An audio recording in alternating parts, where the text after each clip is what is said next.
जीत Kune Do यानी वो martial art जिसे ब्रूस ली ने इजाद किया।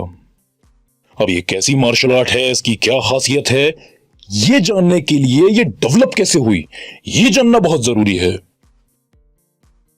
दरअसल 1964 में वोंग जैक मैन से फाइट खत्म होने के बाद ली को एहसास हुआ कि उन्हें इस फाइट में बहुत ज्यादा टाइम लग गया। ये फाइट और जल्दी खत्म हो सकती थी। काफी एनालिसिस करने के बाद ब्रूस ली को समझ आया कि इसका मेन रीजन फाइटिंग का ट्रेडिशनल स्टाइल है, क्योंकि उस जमाने में ज्यादातर लोग सिर्फ अपनी ट्रेडिशनल स्टाइल को ही फॉलो करते थे, उसी की प्रैक्टिस करते थे, उसी पर ट्रस्ट करते थे और फाइट भी उसी ट्रेडिशनल मेथड से ही करते थे। इस बारे में डिटेल में एक अलग वीडियो में बात करेंगे, पर शॉर्ट में आप ऐसे समझ लीजिए जैसे ताइक्वांडो के ज्यादातर प्लेयर्स मानते हैं कि ताइक्वांडो ही बेस्ट है। बॉक्सिंग, रेसलिंग, कराटे, पराठे सब बकवास है और बॉक्सर्स को लगता है कि बॉक्सिंग बेस्ट है। ताइक्वांडो, कराटे, रेसलिंग ये सब बकवास है।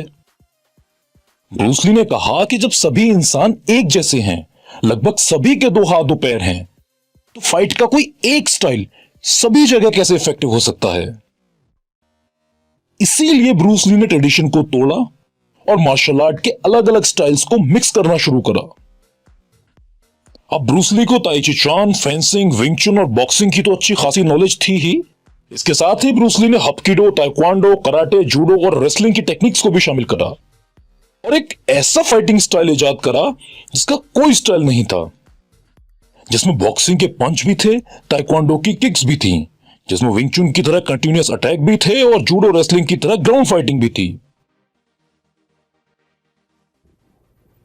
You see, actually, I do not teach, karate because I do not believe in styles anymore. I mean, I do not believe that there is such thing as like Chinese way of fighting or the Japanese way of fighting or whatever way of fighting, because unless human being have 3 arms and 4 legs, we will have a different form of fighting. 9 जुलाई 1967 को जीत कुंडो पूर्ण रूप से अस्तित्व में आया, जिसमें जीत का मतलब था टू स्टॉप इंटरसेप्ट, कुन का मतलब फिस्ट और डो यानी वे। तो जीत कुंडो यानी the way of the intercepting fist. Bruce Lee के इस स्टाइल में आर्ट, साइंस और फिलोसफी तीनों का समावेश था। ब्रूस ली को father of mixed martial art भी कहा जाता है और कई एमएमए फाइटर्स ने कहा है कि हम आज भी ब्रूस ली के सिद्धांतों पर ही चल रहे हैं। ब्रूस ली के जीत कुंडो में बेल्ट ग्रेडिंग सिस्टम नहीं था और ना ही ब्रूस ली ने जीत कुंडो की कोई एसोसिएशन या फेडरेशन बनाई थी। पर आज जीत कुंडो की कई इंटरनेशनल एसोसिएशंस और फेडरेशंस हैं, जिनमें से कोई भी गवर्निंग बॉडी नहीं है और ना ही कोई इंटरनेशनल ओलंपिक कमेटी से रिकॉग्नाइज्ड है।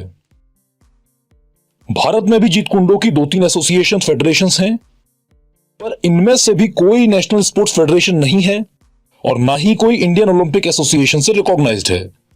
हाँ, एसजीएफआई में जीत कुंडो शामिल है, पर फिलहाल एसजीएफआई की खुद की मान्यता रद्द है।